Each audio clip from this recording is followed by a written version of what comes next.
خلي لي بالك يمي، الفرخة لا تعزلها عن الأمايات إذا ما تكون كاملة. لا تعزل الفرخة من الأمايات وأنت تشوف إن الفرخة بعدها ما كاملة.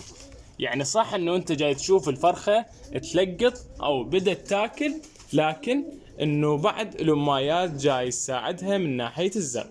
أخلي الفرخ يكمل على أتم جهوزية، وأشوف صحة الأفراخ اللي عندي كاملة، يقدر يعين نفسه. إذا أعزله بالقفص وحده خلاص تعزل الفرخة، بس لا تعزله وهو بعده ما كامل، لأن إذا عزلته بهذا عمره إنه الفرخ راح يبدي يضعف عندك ويدقور، وبالأخير راح تخسر الفرخة.